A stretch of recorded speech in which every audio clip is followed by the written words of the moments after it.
beliau akan membawakan kitab Akhlak Mukhtasar Akhlak Hamlatul Quran, insya-Allah. Dengan segala hormat ni, dipersilakan.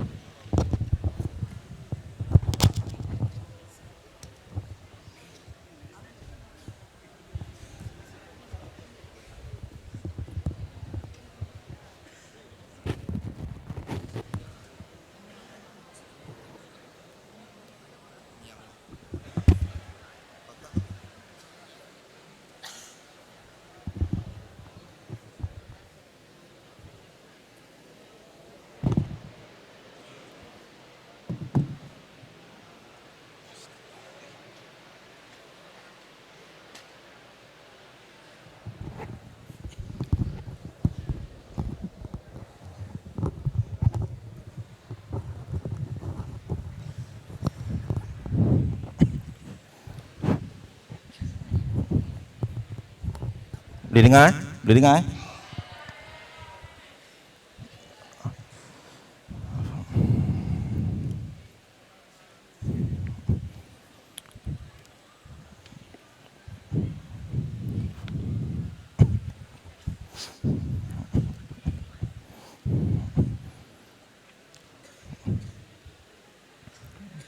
Bismillahirrahmanirrahim.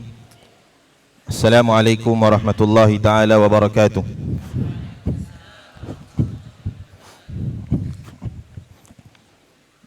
Innal hamdalillah nahmaduhu wa nasta'inuhu wa nastahdihi wa nastaghfiruh wa na'udzu billahi min shururi anfusina wa min sayyiati a'malina. Man yahdihillahu fala mudilla lahu wa man yudlilhu fala hadiya lahu. Ashhadu an la ilaha illallah wahdahu la syarika lah wa ashhadu anna Muhammadan abduhu wa rasuluh. Allahumma salli wa sallim ala nabiyyina Muhammad wa ala alihi wa sahbihi ajma'in. Rabbi shrah li sadri wa yassir li amri wahlul 'uqdatam min lisani yafqahu qawli. Allahumma ij'alna mimman yastami'una al-qawla fayattabi'una ahsanah. Allahumma arinal haqqa haqqan warzuqna ittiba'ah wa arinal batila batilan warzuqna ijtinabah. Amma ba'd.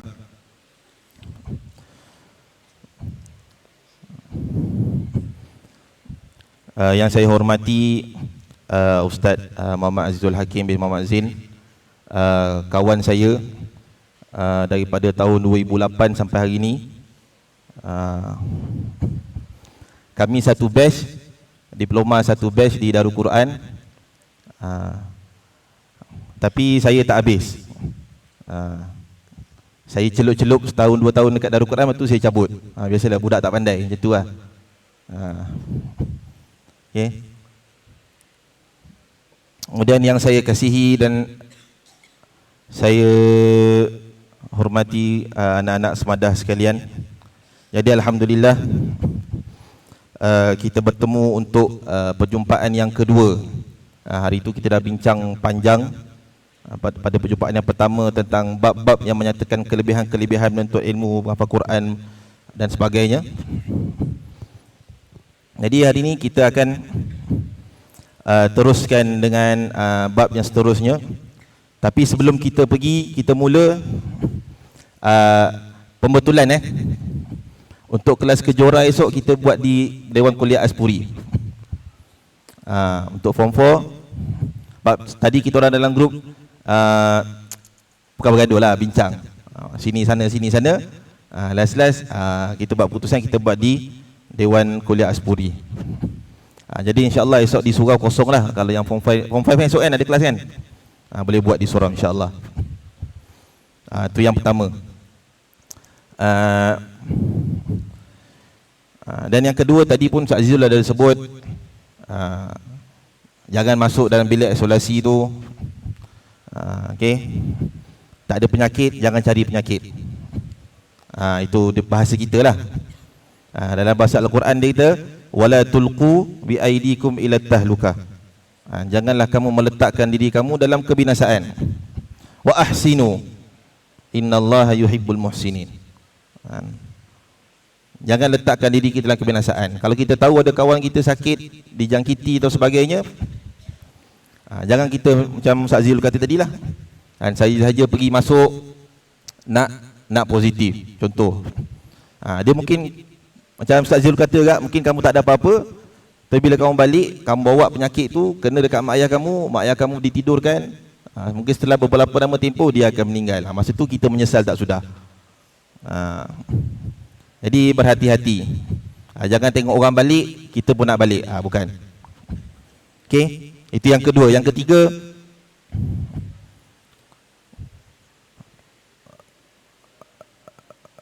bila mana ada orang dia puji kita, dia cakap benda baik tentang kita, kan, walaupun apa yang Ustaz Azizul cakap pasal saya tu jauh lah, kan, kalau dia tahu siapa saya memang tak ada. Saya pun bukan mengaji ngulang sangat pun, kan, halaqah saya tahu lah, kan. Tapi bila ada orang puji, kan, Nabi ajar kita dengan satu doa. Doa dia, Allahumma la tu'akhizni bima yaqulun. Wahai Tuhanku, janganlah engkau menyeksa aku dengan apa yang mereka katakan tentang diri aku. Waj'alni khair Allahumma waghfir li mimma la ya'lamun. Dan ampunkanlah aku tentang apa yang mereka tak tahu tentang aku. Waj'alni khairan mimma yadhunnun. Dan jadikanlah aku ni lebih baik daripada apa yang mereka sangkakan. Jadi itu doa yang Nabi SAW ajar kita bila mana kita menerima pujian. Yang layak dipuji ni hanya Allah Subhanahu Wa Taala sahaja. Lepas tu kita sebut Alhamdulillah. Alhamdulillah, segala-gala puji yang baik, segala perkara yang baik adalah untuk Allah Subhanahu Wa Taala. Okey, itu intro lah. Okay, jadi kita akan terus masuk pada tajuk yang seterusnya. InsyaAllah tak lama lah. Saya pun patutnya Ustaz Faisal, tapi saya diberitahu last minute untuk ganti dia ada urusan. Tapi tak apalah, saya pun kita bantu setakat yang kita boleh. Jadi saya sediakanlah apa yang ada. Jadi ini kita akan pergi ataupun kita akan masuk pada bab yang seterusnya, itu bab zikri akhlaqi ahli Al-Quran. Bab pada menyatakan tentang akhlak ahli Al-Quran. Kulluna ahlul Quran. Semua kita adalah ahlul Quran. Dengan keadaan kita sekarang, di tempat yang kita berada, dengan apa yang sedang kita belajar, apa yang sedang kita hafal, kita semua adalah ahli Al-Quran. Jadi macam saya beritahu pada pertemuan yang pertama yang lepas, setiap tempat ataupun setiap perkara tu ada akhlak dia. Masuk toilet ada akhlak dia. Akhlak tu adab lah. Nak tidur ada akhlak dia. Berjumpa orang ada akhlak dia. Setiap benda tu ada akhlak dia. Jadi untuk ini pun ada akhlak dia sebagai seorang ahli Al-Quran. Jadi kita tengok apa yang disebutkan oleh penulis rahimahullah. Dia kata apa? Yanbaghi liman 'allamahu Allahul Qur'ana wa faddalahu 'ala ghairihi mimman lam yuhammilhu kitabah. Dia kata haruslah ataupun hendaklah bagi sesiapa yang telah Allah ajarkan dia Al-Quran. Sesiapa yang telah Allah ajarkan dia Al-Quran dan memuliakannya daripada selainnya yang tidak diberinya tanggungjawab untuk mempelajari atau menghafal Al-Quran. Maknanya kita lah, yang mana Allah pilih, Allah ajarkan kita Al-Quran, dan Allah yang mana yang Allah tak bagi pada orang lain selain yang mungkin sebaya dengan kita. Wa ahabba an yakuna min ahli al-Quran wa ahli Allahi wa khassati. Dan juga sesiapa yang suka, yang berkeinginan untuk menjadi ahli Al-Quran, iaitu ahli Allah, yang khas untuknya, yang khas buatnya. Mana macam kita sebut hadis yang lepas, ahlul Quran ahlullahi wa khassatu. Ahli Al-Quran adalah ahli Allah yang khusus di sisi Allah Subhanahu wa taala. Wa mimman wa'adahu Allahu minal fadlil azim. serta sesiapa yang telah dijanjikan Allah dengan kemuliaan Al-Quran yang agung ini, mimma taqaddama dzikruna lah, daripada apa yang telah kita sebutkan, maknanya kelebihan-kelebihan yang kita sebut dah sebelum ni. Wa mimman qala Allahu azza wa jal yatlunahu haqqa tilawatih, dan juga sesiapa yang Allah SWT berfirman tentangnya, yakni yatlunahu haqqa tilawatih, mereka yang membaca Al-Quran dengan bacaan yang benar. Suratul Baqarah ayat 121 kan. Qila fit tafsiri ya'maluna bi haqqa amalih, dan dalam tafsir disebutkan apa yang dimaksud dengan haqqa tilawatihi itu ialah mereka yang mengamalkan Al-Quran dengan sebenar-benar amalan. Jadi untuk kita tidak tergolong di kalangan, kalau kita baca ayat tu penuh, alladzina atainahumul kitaba yatlunahu haqqa tilawatihi ulaika yu'minuna bih. Jadi untuk kita terselamat daripada wa may yakfur bihi fa ulaika humul khasirun, yang pertama kita mesti haqqa tilawatih, kemudian yu'minuna bih. Kita mesti beramal dengan sebenar amalan dan kita beriman dengan Al-Quran tersebut. Wa may yakfur, siapa yang kufur, fa ulaika humul khasirun, mereka ini orang-orang yang rugi. Dan dalam ni banyaklah tafsir-tafsiran ulama. Bila kita cek, dia membawa makna yang lebih kurang. Contoh kalau kita dalam tafsir Ibnu Katsir, daripada Umar Al-Khattab, dia kata apa? Apa yang dimaksudkan dengan ayat yatlunahu haqqa tilawatih? Dia kata idza marra bi dzikril jannah sa'alal jannah. Bila dia baca ayat Quran yang menceritakan tentang syurga, walladzina amanu wa amilus solihat sanudkhiluhum jannat tajri min tahtihal anharu khalidina fiha abada. Dia baca ayat-ayat yang tentang syurga, dia minta, ya Allah masukkanlah aku ke dalam syurga. Kemudian Sayyidina Umar kata apa lagi? Wa idza marra bi dzikrin nar ta'awwadza billahi minan nar. Bila mana dia baca ayat-ayat yang tentang neraka, dia meminta perlindungan dengan Allah daripada dicampakkan ke dalam neraka. Itu kata-kata Sayyidina Umar. Bila kita baca Quran, sepatutnya lagi-lagilah kita yang hafal Quran ni, lagilah sepatutnya kita merasakan benda tu. Bila kita ayat menceritakan tentang syurga, kita berasa murtah. Murtah ni bukan muntah lain. Murtah, hati kita seseronok. Kita teringin nak masuk dalam syurga. Kita minta dengan Allah Azza wa Jalla supaya Allah masukkan kita dalam syurga. Tapi bila kita baca ayat tentang neraka, contoh innal ladzina kafaru bi ayatina sawfa nuslihim nara. Orang yang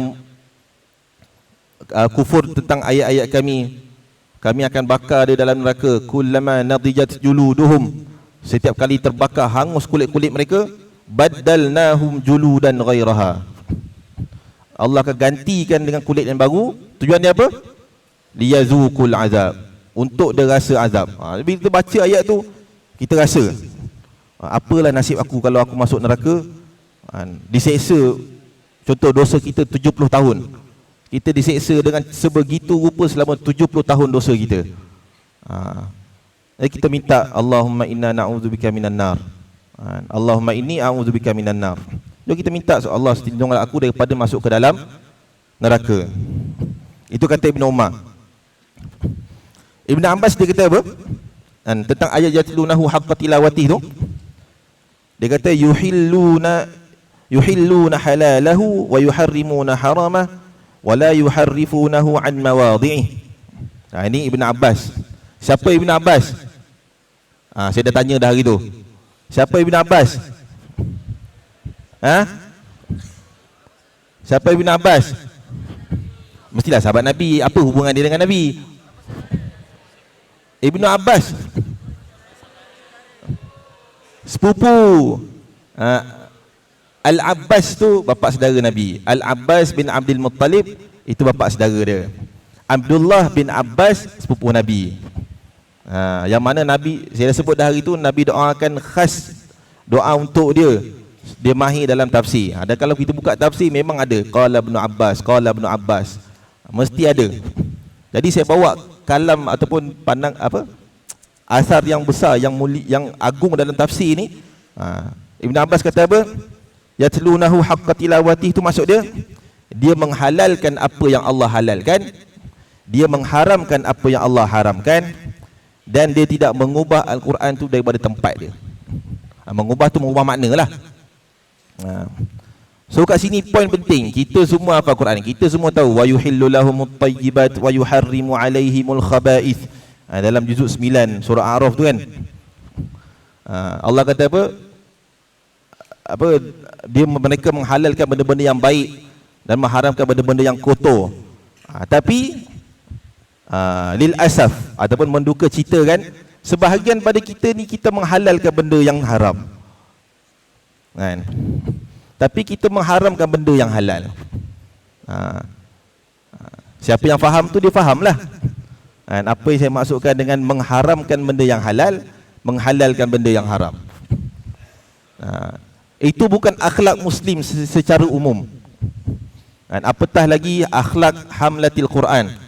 Macam kita, akhlak kita tak sepatutnya menghalalkan apa yang Allah Subhanahu Wa Taala haramkan.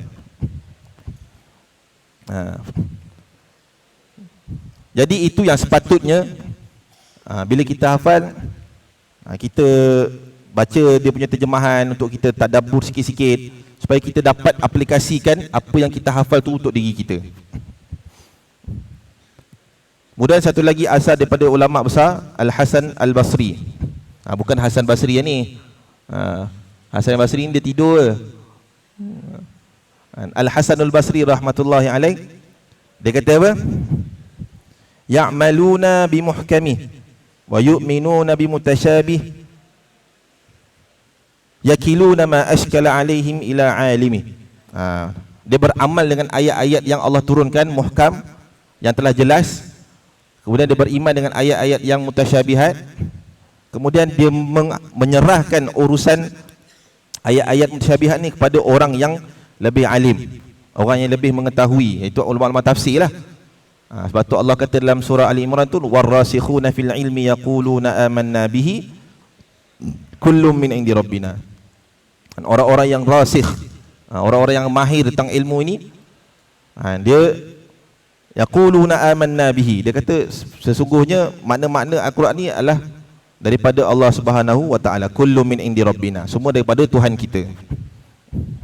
Jadi itu makna banyaklah. Kalau kita tengok dalam tafsir Ibn Jarir pun, tafsir Tabari pun sama, tafsir Qurtubi pun sama, membawa maksud yang lebih kurang saja tentang ayat yatlunahu haqqa tilawati. Kemudian dia kata lagi, wa mimman qala an-nabiy sallallahu alaihi wasallam alladhi yaqra'ul qur'ana wa huwa mahirun bihi ma'as safaratil kiramil bararah walladhi yaqra'uhu wa huwa alaihi syaqqun lahu ajran. Ini hadis ni kita dah tahu kan, yang mana orang-orang yang Allah pilih, dia mahir dengan Al-Quran, dia mahir membaca Al-Quran, dia bersama dengan as-safara, malaikat pencatat amal yang mulia. Sementara yang membacanya, sedangkan bacaan itu susah untuk dia kan, pasti dia mendapat 2 pahala. Maka bagi dia 2 pahala. Kita tidak ada kerugian atas dunia. Sebab tu Allah kata, innal ladzina yatluna kitaballah wa aqamus salah wa anfaqu mimma razaqnahum sirran wa alaniyah yarjuna tijaratan lan tabur. Orang yang membaca kitab Allah, mendirikan solat, menginfakkan sebagian apa yang kami berikan pada mereka, sama ada secara tersembunyi atau terang-terangan, yarjuna tijaratan lan tabur. Orang-orang ini dia mengharapkan perniagaan yang tidak akan rugi. So kita sedang bisnes dengan Allah Azza wa Jal. Kita sedang berurusan dengan Allah Azza wa Jal, yang mana tidak akan ada kerugian. Kita pun tahu satu pahala Allah akan apa? Dalam kamathali habbatin ambatat sab'a sanabila fi kulli sumbulatin mi'atu habbah. Kan? Ayat tu. Allah akan cambah sehingga berganda-ganda kita punya pahala. Jadi untuk orang yang susah nak hafal, so dia yahtaj ila as-sabar, dia berhajat kepada kesabaran yang sangat tinggi. Dia perlu minta doa, dia perlu memohon pada Allah Subhanahu Wa Taala supaya Allah mudahkan dia. Yang kedua, dia perlu bersabar di atas ujian yang Allah beri pada dia. Kemudian penulis cakap lagi, fayambaghi lahu ay yaj'al al-Qur'ana rabi'an liqalbihi. Maka sesiapa yang Allah ajarkan dia Al-Quran, dia teringin untuk belajar Al-Quran, Allah pilih dia untuk belajar Al-Quran, maka hendaklah dia menjadikan Al-Quran itu sebagai rabi'. Rabi' ini kalau dalam bahasa Arab kita panggil apa kita panggil yang musim-musim, 4 musim kan? Kalau rabi' ni dia musim bunga. Rabi'. Jadi kat sini dia kata air hujan musim bunga tu untuk apa? Untuk menumbuhkan atau untuk menghidupkan hati dia. Jadi bila kita baca Quran ni, patutnya hati kita hidup. Bukan kita baca Quran lagi kita nak buat benda-benda yang tak baik. So kalau ada orang yang macam tu, dia wayar dia short. Wayar dia ada short sikit. Mungkin dia patut merah dengan merah, dia dicocok pergi merah dengan hijau. Tu jadi pelik. So dia kena betulkan sikit dia punya wire dia tu. Kemudian ya'muru bihi ma khariba min qalbi. Kemudian hendaklah dia memakmurkan atau menghidupkan hati dia, menghidupkan Al-Quran dalam akan apa yang rosak di dalam hatinya. Mana dia perlu hidupkan hati dia dengan Al-Quran. Bila kita ada masalah, bila kita ada tertekan, kena marah dengan ustaz pagi tadi, tasmik tak lepas, baru baca 2 baris dah kena reject kan. Jadi sabar. Sabar. Kita baca juga, kita faham Allah akan bagi pahala, Allah akan bagi ganjaran. Mungkin tak sekarang, di akhirat. Dia sebab kita tak nampak. Macam kalau kamu datang, tasmik lancar, ustaz bagi RM5, sebab nampak. Betul kan? Tapi sebab tu benda nampak, sebab tu kamu bersungguh.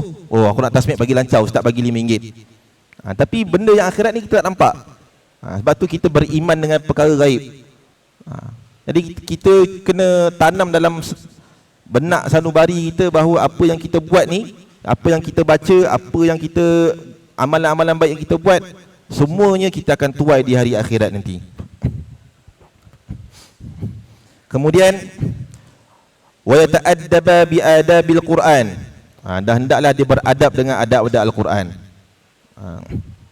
Semua secara umumnya seorang muslim mesti beradab dengan adab Al-Quran. Apatah lagi kita yang kita hafal A to Z, daripada bismillah sampai minal jinnati wan nas. Lagilah kita kena beradab dengan adab Al-Quran.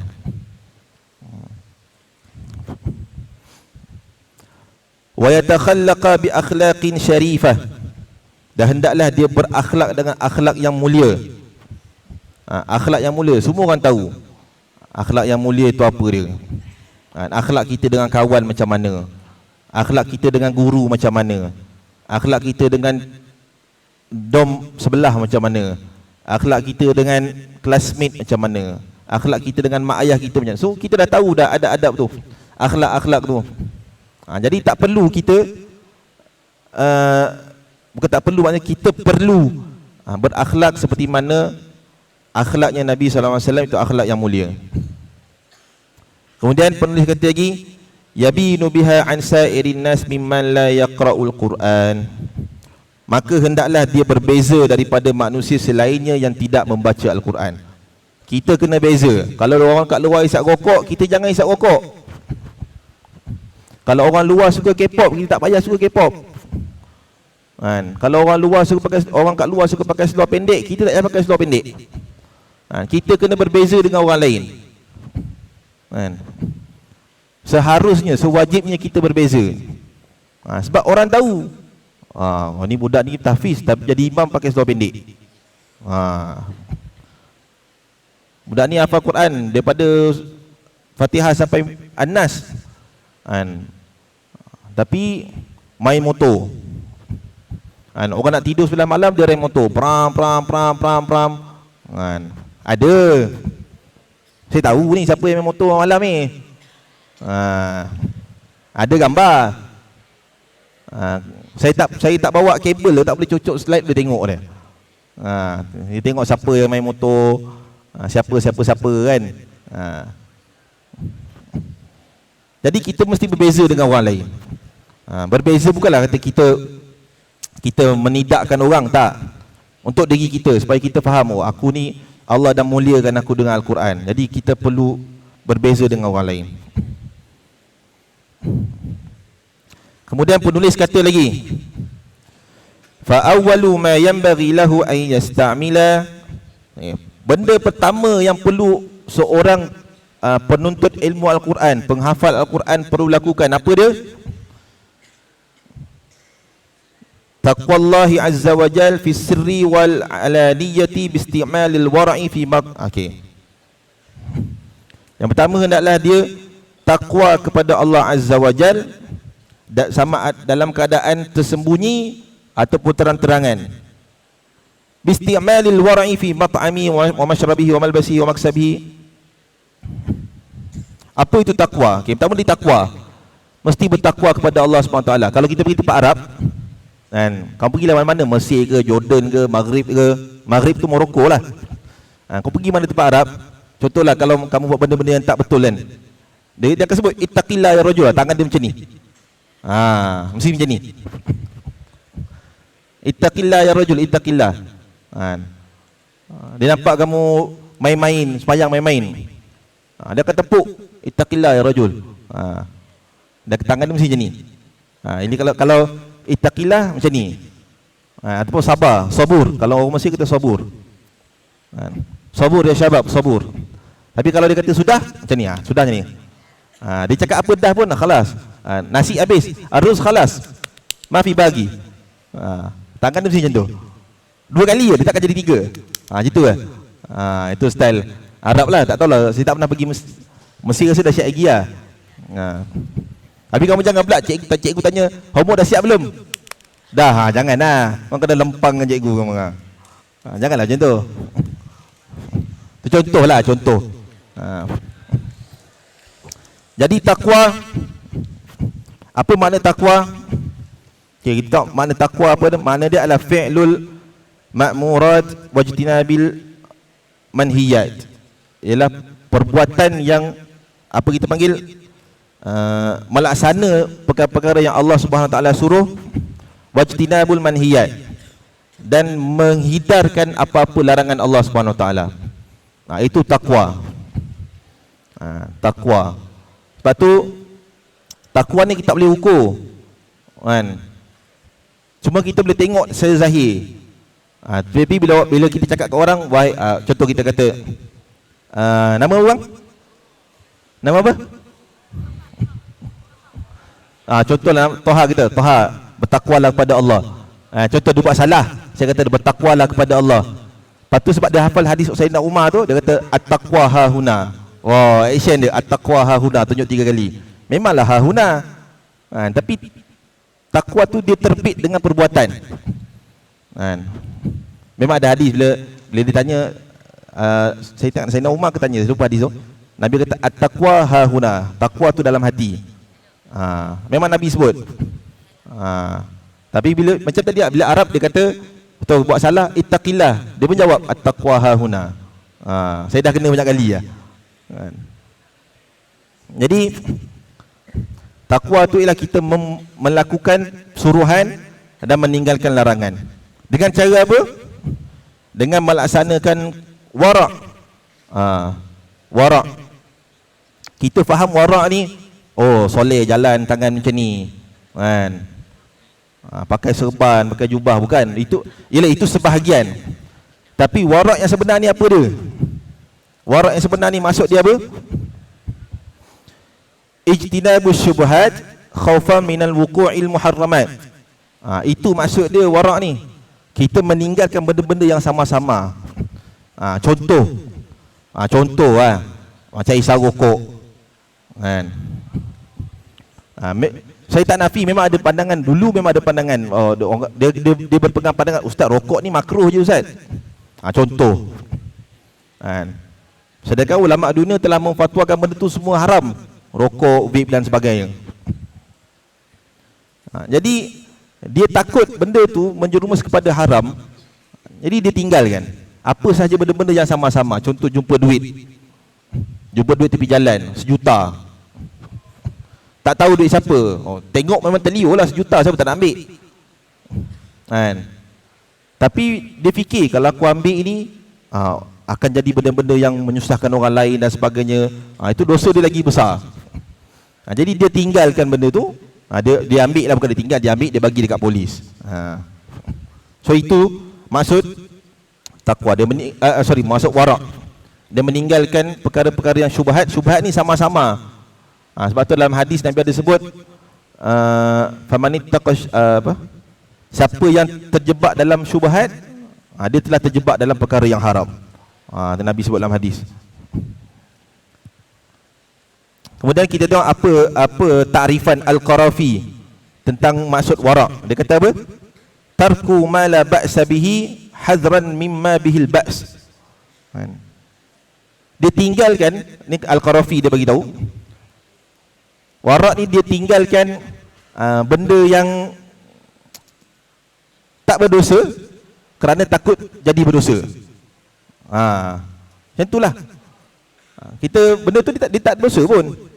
Dia tak berdosa pun. Tapi sebab dia takut dia terjerumus ke dalam lembah-lembah yang tidak baik, jadi dia meninggalkan benda tu. Jadi warak ni bukan hanya pada amalan. Penulis sebut, dia kata mesti warak pada makanan dia. Makanan kita kena jaga sebab dia akan jadi darah daging kita. Bila kita makan, daging kita tumbuh.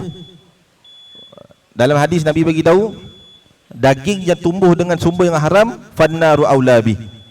Maka neraka lebih utama untuk dia. Jadi kita tengoklah. Dekat asrama tu saya tahu memang ada yang dia pergi buka local kawan, nampak biskut chips semua. Dia ambil je.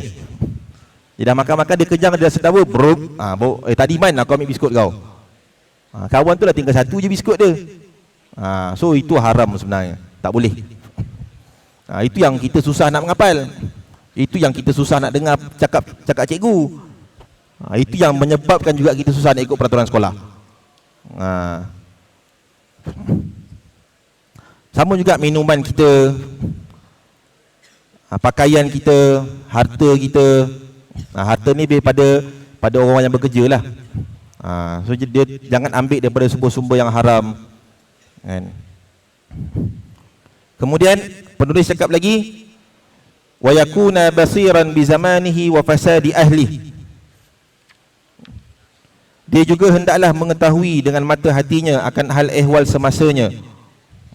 Mana dia perlu tahu keadaan sekeliling dia, keadaan orang di sekeliling dia, orang pada zaman dia pada waktu tu. Fahuwa yahzaruhum ala dinih muqbilan ala sya'nih mahmuman bi islahi ma fasada min amri. Bila dia tahu keadaan sekeliling dia, apa perlu dia buat?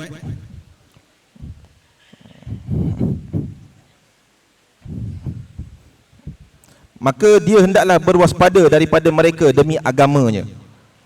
Inilah perlu kita buat. Kita bila kita tahu contoh orang suka benda-benda tak elok di sekeliling kita, kita kena selamatkan diri kita daripada terjebak dengan benda yang tak elok tadi tu. Itu maknanya kita menjaga diri dan agama kita.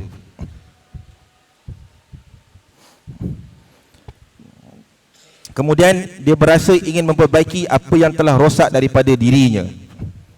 Dia nak islah lah, nak baiki diri dia. Bila dia tahu mungkin dia dah terbuat satu perkara yang tak baik, dia nak taubat, dia nak islah, nak baiki diri dia. Sebab tu kalau kita tengok dalam Quran, Allah sebut illal ladzina tabu min ba'di dzalika wa aslahu fa innallaha ghafurur rahim. Allah sebut tu kan tentang dosa-dosa, patut Allah sebut kecuali orang-orang yang bertaubat dan wa aslahu, dan memperbaiki amalan dia. Fa innallaha ghafurur rahim. Sungguh Allah Maha Pengampun lagi Maha Mengasihani. Tapi kalau dia berterusan buat benda-benda macam tu, tanpa ada tabu wa aslahu, tanpa ada taubat dan islah, kalau dia mati masa tu, menjadilah dia orang-orang yang rugi di sisi Allah Subhanahu wa taala. Dia juga menjaga lidahnya,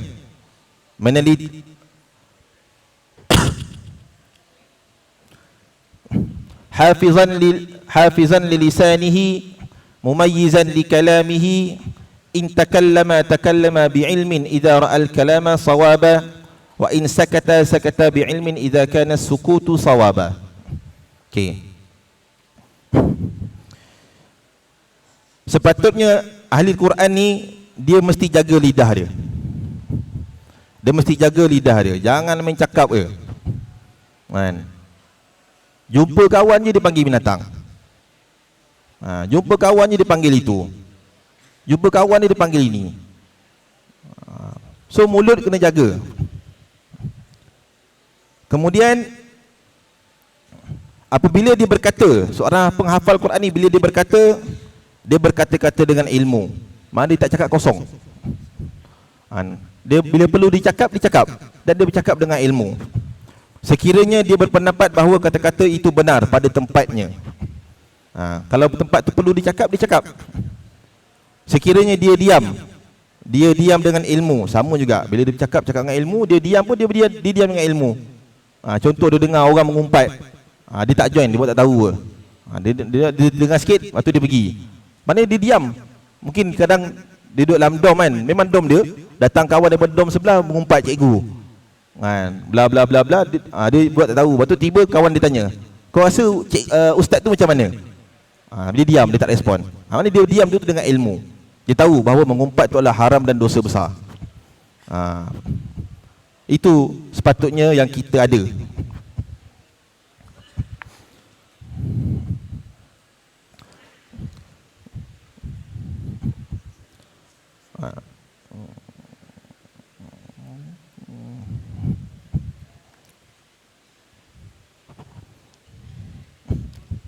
Sebab tu dalam hadis Nabi sebut, semua orang hafal hadis ni. Man kana yu'minu billahi wal yaumil akhir falyaqul khairan aw liyasmut. Kalau siapa yang takut, yang beriman kepada Allah dan hari akhirat, kalau nak cakap, cakaplah benda yang baik. Kalau tak ada benda cakap, diam. Kadang kita bercakap, kadang kita tak sedar kita menyakitkan hati orang. So kita rasa kita menyakitkan hati orang, baik kita diam. Itu hadis tu disebutkan. Kemudian penulis kata lagi, qalilal khawdi fi ma la ya'ni yakhafu min lisanihi ashadda mimma yakhafu min aduwwi yahbisu lisanahu ka habsihi li aduwwi liya'mana syarrahu wa su'i aqibati.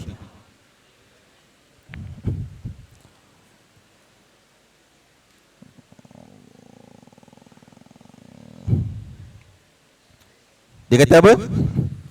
Seorang penghafal Quran juga dia sepatutnya kurang bercerita tentang perkara yang tidak membabitkan dirinya. Benda yang tak ada kaitan dengan dia, dia tak cerita. Benda yang tak ada kaitan dengan dia, dia tak cerita.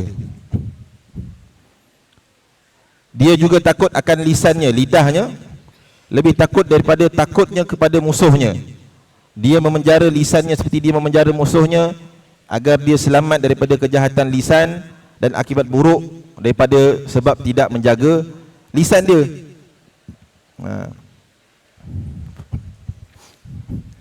Jadi tadi kita dah sebut, dia kata dia takkan bercakap benda yang tak ada kaitan dengan dia, yang tak ada kaitan dengan dia, yang tak perlu dia cakap tentang diri dia. Sebab tu dalam hadis Nabi sebut,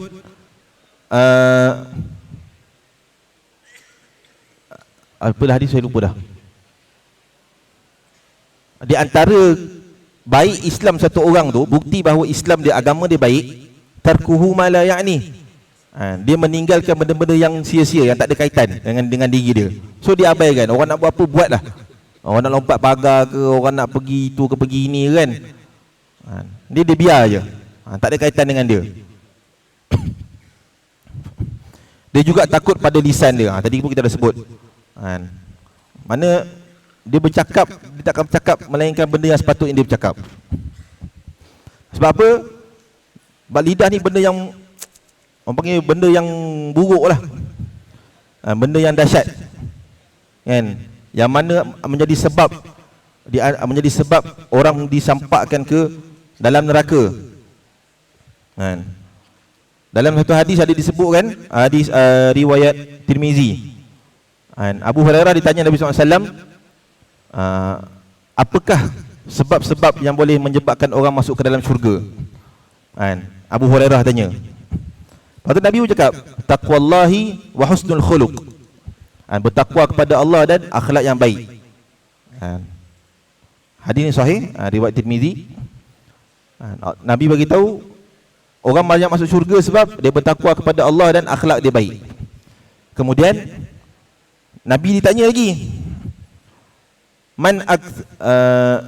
an aktsari ma yudkhilun nas an-nar. Nabi ditanya lagi tentang orang yang banyak masuk neraka, sebab apa sebab orang masuk neraka? Kemudian Nabi jawab, al-fammu wal faraj. Maksud dia, Nabi ditanya apakah lagi sebab yang menyebabkan ramai orang masuk neraka?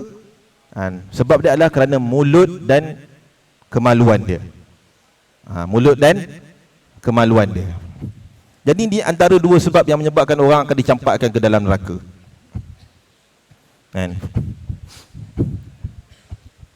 Dan juga dia kata apa? Dia selamat daripada supaya dia selamat daripada kejahatan lisan dia dan akibat yang buruk daripada tidak menjaga lisan dia. Jadi dia nak menyelamatkan orang lain daripada terkena daripada keburukan lisan dia. Dia tak ejek orang, dia tak ini orang, dia tak itu orang, tak ini, tak caci, tak keji, tak mengumpat, tak sebagainya.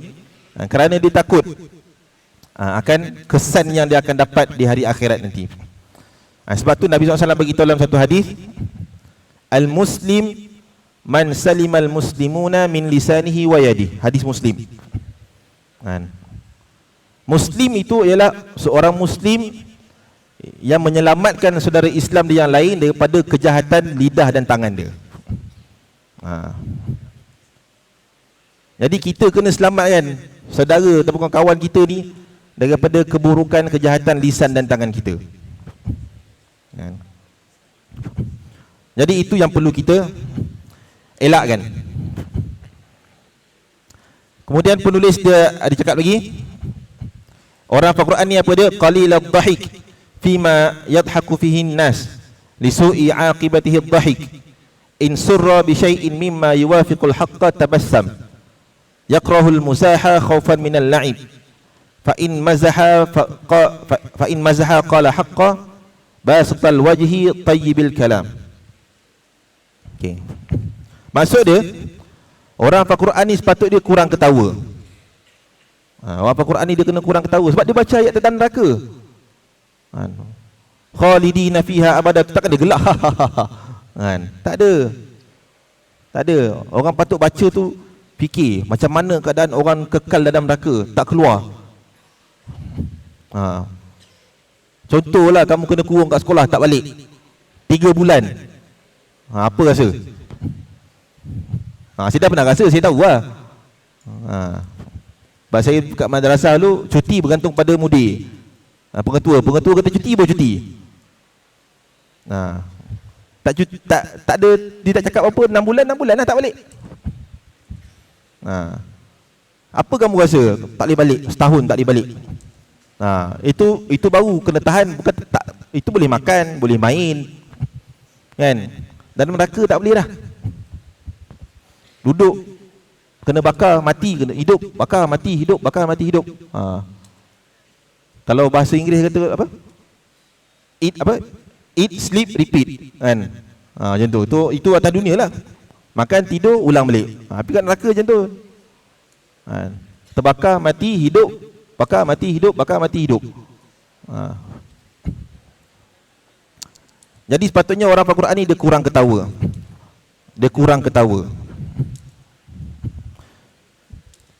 Kurang ketawa akan apa yang diketawakan oleh manusia, kerana mengetahui buruknya akibat ketawa. Kerana dia tahu buruknya ketawa ni. Dalam satu hadis riwayat Tirmizi juga, Nabi SAW bagi tahu, wala tuksir ad-dhahik fa inna kasrat ad-dhahik tumitul qalb. Hadis Tirmizi, Nabi kata janganlah terlampau banyak ketawa. Jangan terlampau banyak ketawa, kerana banyak ketawa itu boleh mematikan hati. Bagi kita banyak ketawa, sebab tu hati kita matilah. Kan? Sebab kita banyak ketawa. Saya tak tahulah kamu, tapi kadang saya sendiri pun bila kita kadang sembang dengan kawan, banyak-banyak gelak. Lepas tu juzuk yang ulang tadi dah lupa. Kan? So sepatutnya kita bukan tak boleh gelak, tapi sebaiknya dia sebut kat sini patutnya bila orang gelak kita senyum je. Dia kata apa? In surra bi syai'in mimma yuwafiqal haqq tabassam. Sekiranya dia digembirakan dengan sesuatu yang bertepatan dengan kebenaran. Maknanya kita boleh bergembira dengan benda yang benar. Yang berkaitan dengan kebenaran, dia senyum. Dia senyum je. Dia ada sebut dalam satu hadis Tirmizi juga, tidaklah ketawa Rasulullah SAW melainkan sekadar tersenyum sahaja. Sehingga kan dalam hadis lain Nabi, sahabat kata Nabi senyum sampai nampak gigi geraham dia kan. Tak tahulah macam Nabi senyum sampai nampak gigi geraham dia, tapi nak kata sahabat dia tengok tu, dia terasa nikmat tengok muka Nabi SAW sebab Nabi senyum macam tu.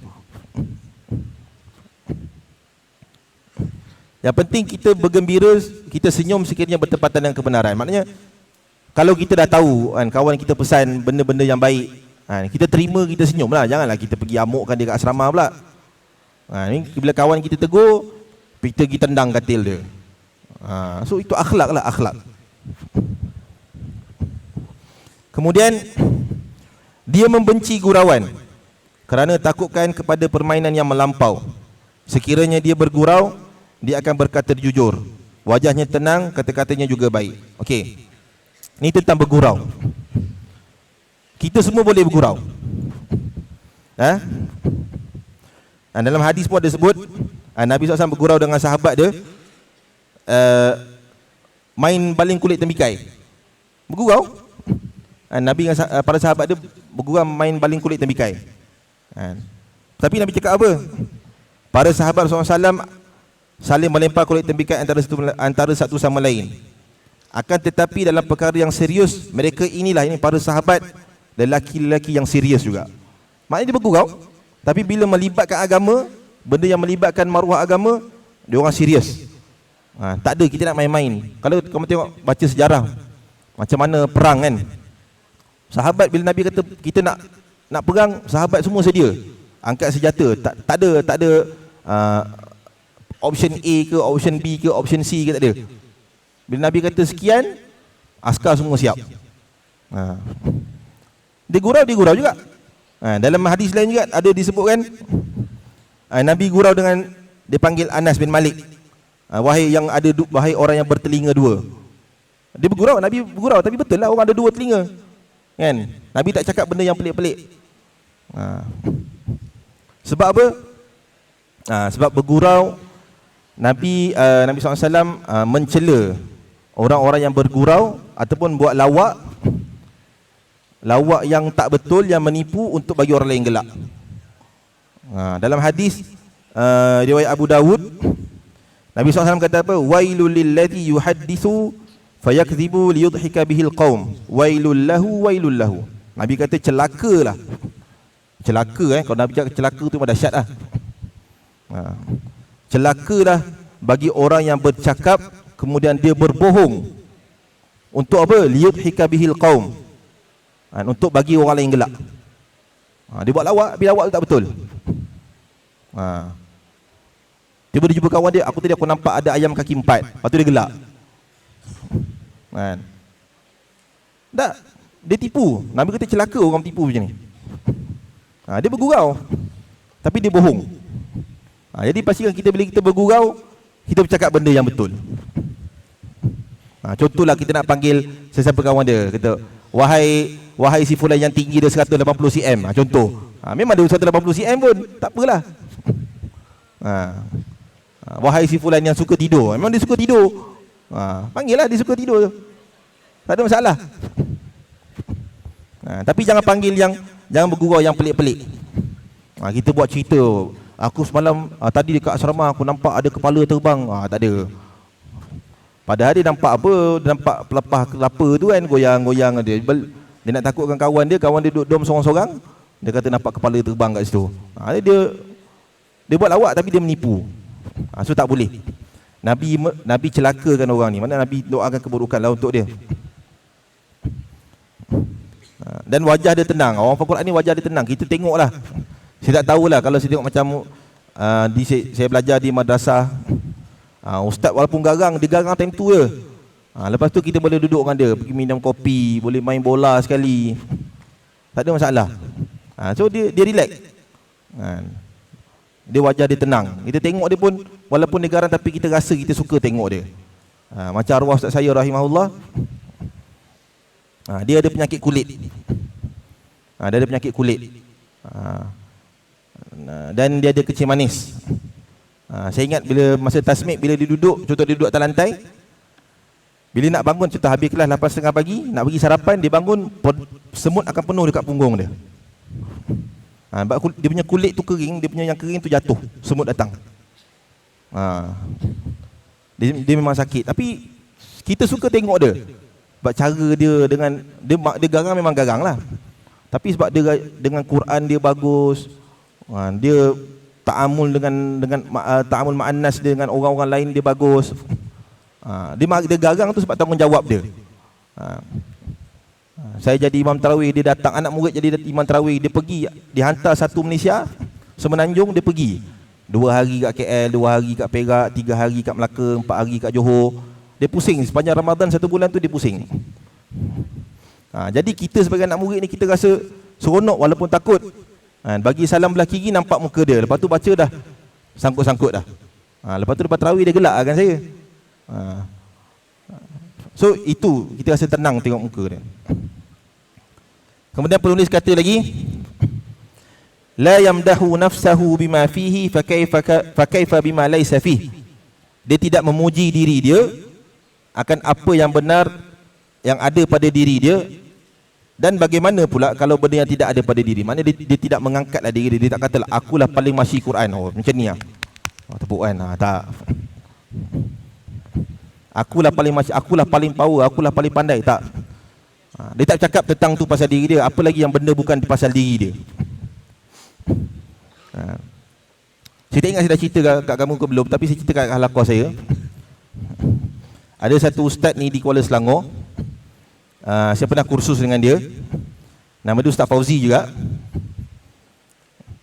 Dia ni belajar dengan Maulana Mustafa daripada Pakistan. Memang garang lah.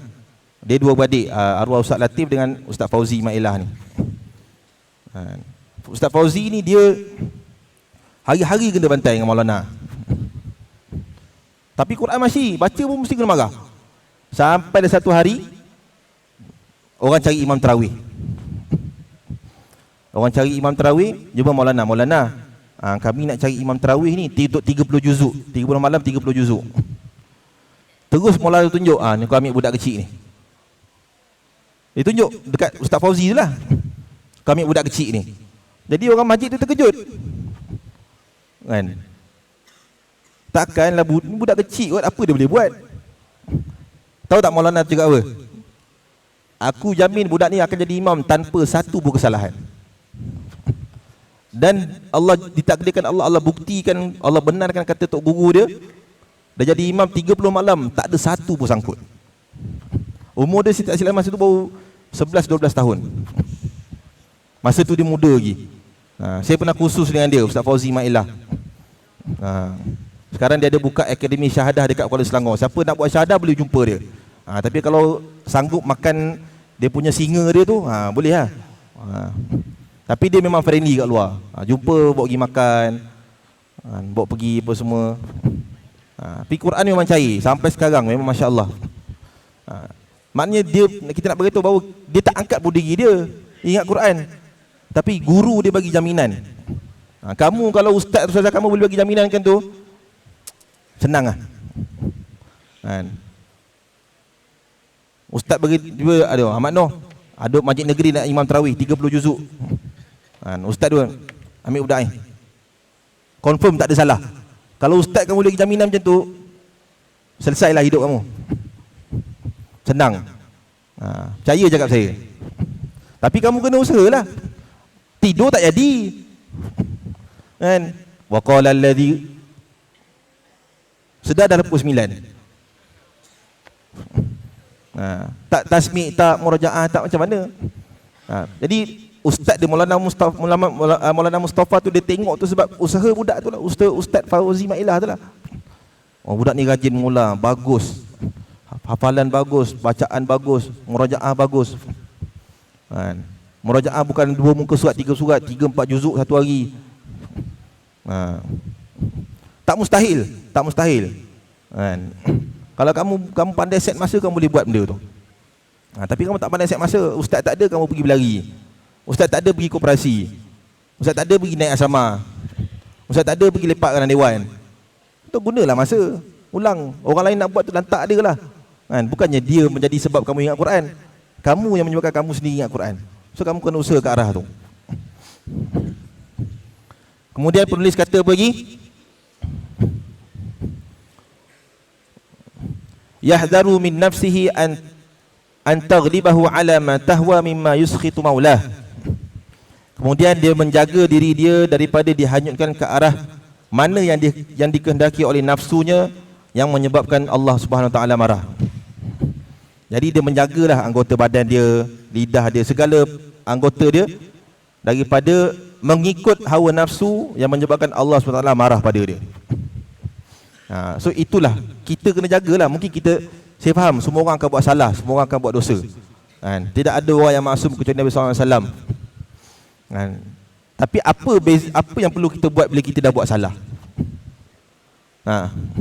Apa yang perlu kita buat bila kita dah buat salah? Kita istighfar.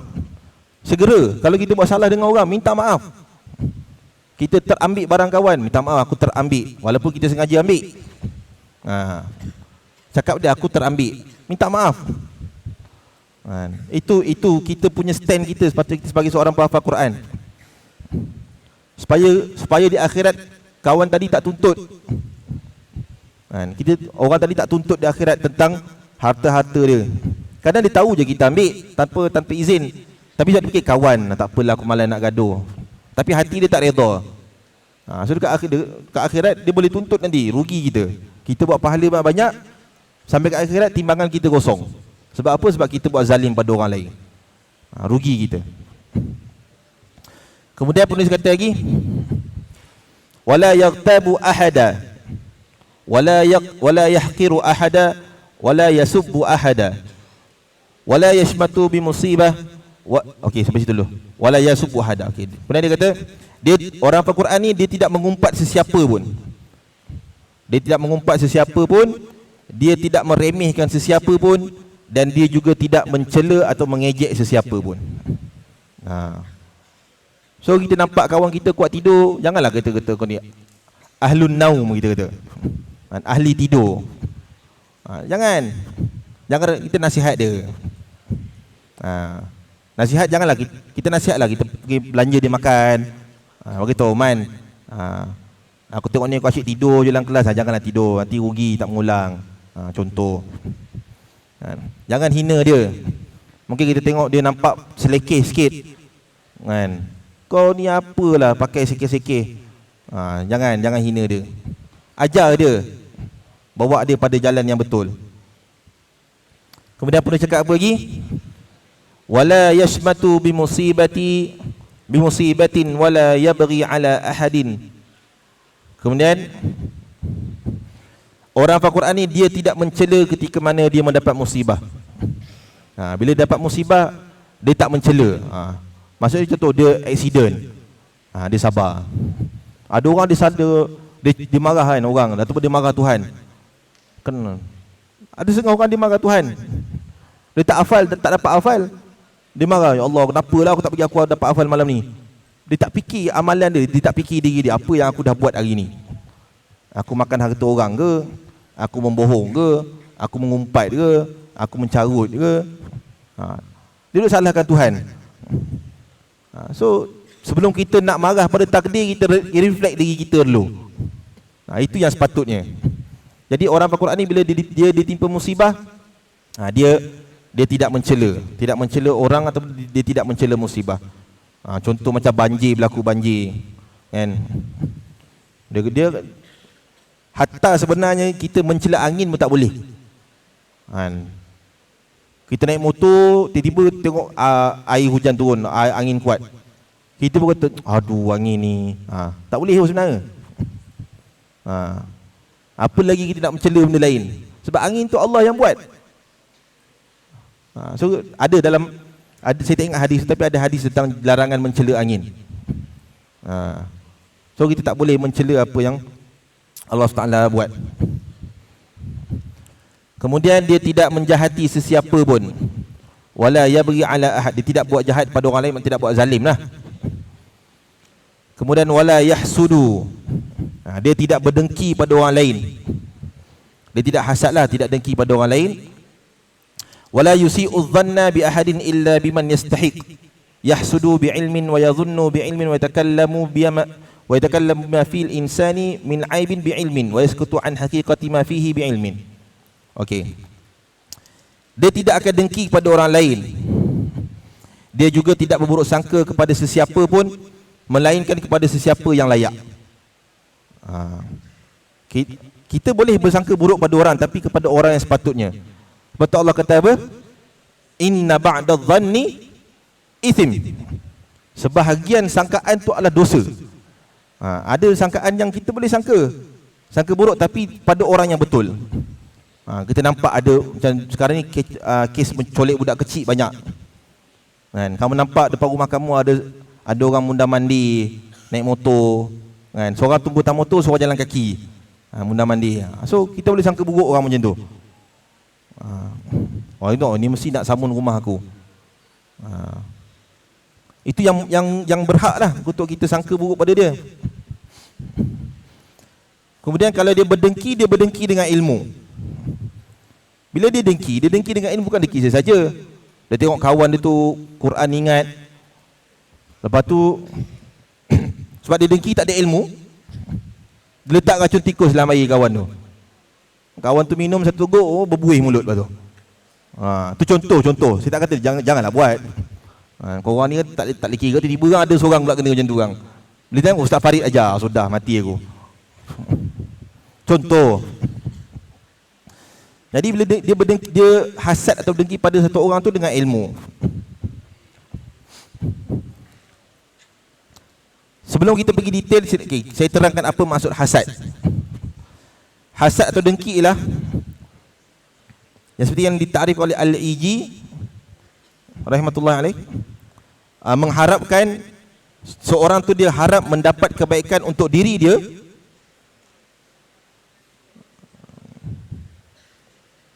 dan dia mengharapkan juga bahawa nikmat tu terhapus daripada orang lain. Faham tak? Dia nak jadi kaya, tapi dalam masa yang sama dia harapkan kawan dia tu jadi bisnes dia bankrupt.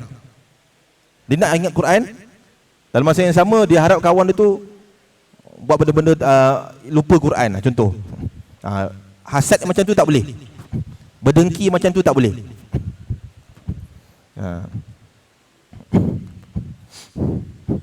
Dan dengki ni ada dua yang dibenarkan. Dalam hadis muttafaqun alaih. Kalau muttafaqun alaih ni hadis apa? Muttafaqun alaih hadis apa? Kena tahu bang, itu orang Islam kena tahu bang. Bila hadis muttafaqun alaih ni hadis yang diriwayatkan oleh Al-Bukhari dan Muslim. Nabi SAW kata apa? La hasada illa fitnatain. Tidak boleh berdengki, berhasad dalam kecuali dua perkara. Yang pertama, rajulun atahu Allahu malan fahuwa yunfiqu minhu ana al-laili wan nahar. Seorang lelaki yang Allah bagi dia harta yang banyak, kemudian dia sedekahkan harta dia pada siang dan malam. Kita boleh dengki dengan orang ni. Dengki apa? Sebab kita dengki kebaikan dia buat. Oh, dia ada banyak duit, dia boleh sedekah. Aku duit tak ada, aku nak sedekah banyak, tak boleh. Dia bukan nak kata dia nak suruh kawan tu, oh nanti aku ini apa kan, hilang duit dia. Bukan. Yang itu kita boleh, kita dengki sebab dia buat amalan yang baik. Yang kedua yang boleh kita dengki dengan satu orang ni adalah warajulun atahullahul qur'ana fahuwa yaqumu bihi ana al-laili wan nahar. Yang kedua ialah seorang lelaki yang Allah berikan dia Al-Quran. Termasuk perempuan dah. Bila hadis sebut lelaki, termasuk perempuan. Ni kalau perempuan kata ustaz ni asyik laki je, perempuan tak ada ke? Tak boleh lah macam tu. Bila Nabi sebut laki, mana semua, termasuk dengan perempuan.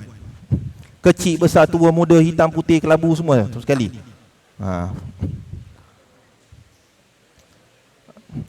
Orang lelaki yang Allah bagi dia ilmu Al-Quran, kemudian fahuwa yaqumu bihi ana al-laili wan nahar, kemudian dia bangun ataupun dia menghidupkan Al-Quran tu pada siang dan malam hidup dia. Siang dia baca, malam dia qiyamul lail. So kita boleh dengki dengan orang macam ni. Kita dengki dengan amalan dia, bukan dengan diri dia. Kita rasa tercabar, ya Allah, aku tak boleh buat. Aku hafal Quran sama dengan dia juga, masuk sama-sama, halaqah sama, kelas sama, tasmik muka surat sama, dom sama, rumah sebelah-sebelah, kan? Tapi kenapa dia boleh bangun solat tahajud, Quran dia ingat, setiap hari dia baca? Kita boleh dengki yang macam tu.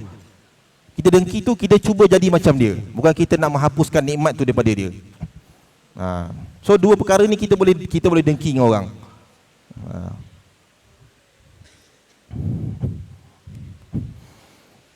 Kemudian tentang mengumpat ni, sebelum kita pergi, dia berkata-kata tentang keaiban yang ada pada manusia dengan ilmu. Dia juga mendiamkan hakikat apa yang ada padanya, yakni pada manusia dengan ilmu. Maknanya dia kalau nak mengumpat secara umumnya haram, kan? Secara umumnya mengumpat ni adalah haram.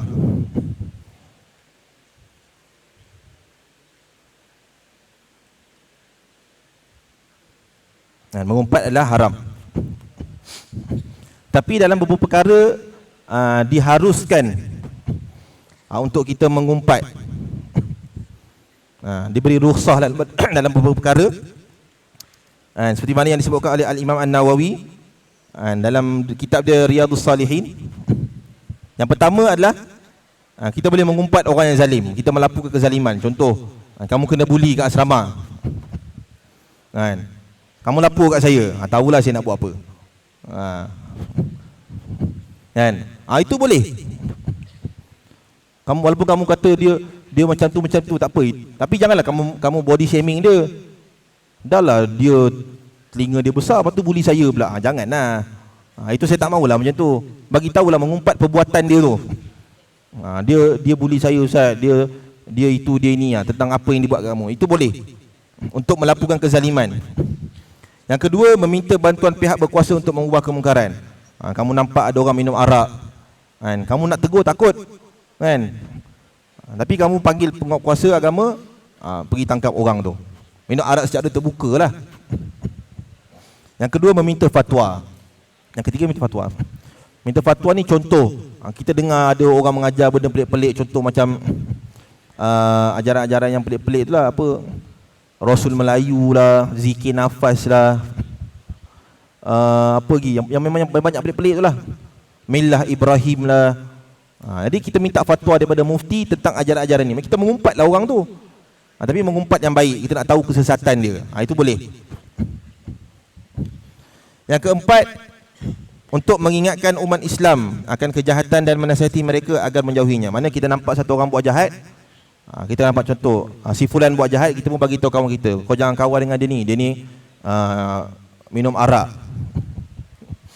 Tu boleh, tak ada masalah. Yang kelima, mereka yang diumpat itu ialah orang yang melakukan perkara-perkara yang melakukan bid'ah dan maksiat lainnya secara terang-terangan. Maknanya kita boleh mengumpat orang yang buat maksiat secara terang-terangan. Macam tadilah, minum arak tadilah. Tapi kalau dia buat sembunyi-sembunyi, janganlah kita pergi mintai. Wala tajassasu. Allah kata, kan, janganlah kamu mengintai-intai orang buat salah. Tak boleh.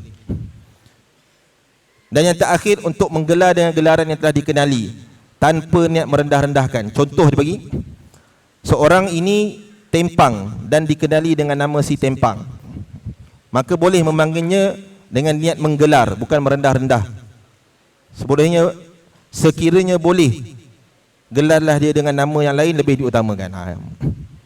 Macam tadi lah, tu kan nampak kamu tinggi, kamu panggil dia panjang, kan? Memang betul, kan? Itu bukan kita rendah, bukan kita nak mengejek dia, tapi memang kita panggil. Ataupun orang gemuk saya panggil Bob kan.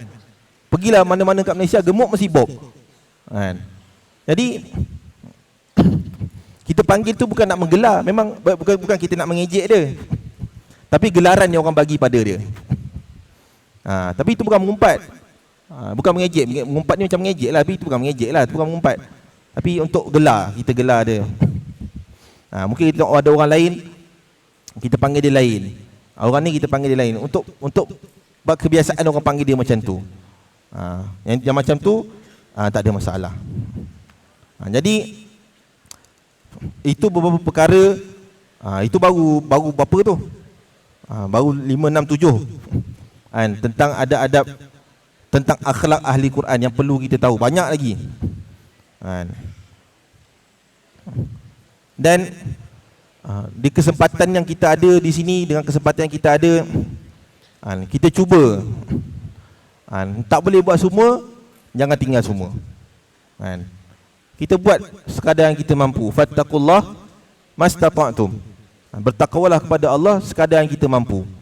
Jadi jangan kita aku tak boleh hafal, tak boleh tak hafal langsung. Tak, jangan. Dia bila kita tangguh, benda tu akan jadi banyak. Bila jadi banyak, dia akan lagi terbeban. Kita akan lagi terbeban. Itu yang macam-macam tu. Nampak hantu lah, nampak itulah, tiba-tiba pula mata saya berpinar lah. Sebab apa? Sebab kita sendiri. Okey? Jadi saya rasa cukup setakat tu, insya-Allah. Kita akan sambung pada pertemuan yang seterusnya. Tak tahu lagi bila. Mungkin sebulan akan datang, bergantung pada keadaan. Jadi nasihat saya, apa yang baik itu kita ambil lah. Tak ada orang yang sempurna. Okey, apa yang baik itu kita ambil. Jadi jazakumullahu khaira ala husni istima'ikum wa barakallahu fikum jami'an. Aqulu ma tasma'un, astaghfirullahal azim li wa lakum. Wassalamu alaikum warahmatullahi taala wabarakatuh. Subhanakallahumma wa bihamdik, asyhadu an la ilaha illa ant, astaghfiruka wa atubu ilaik.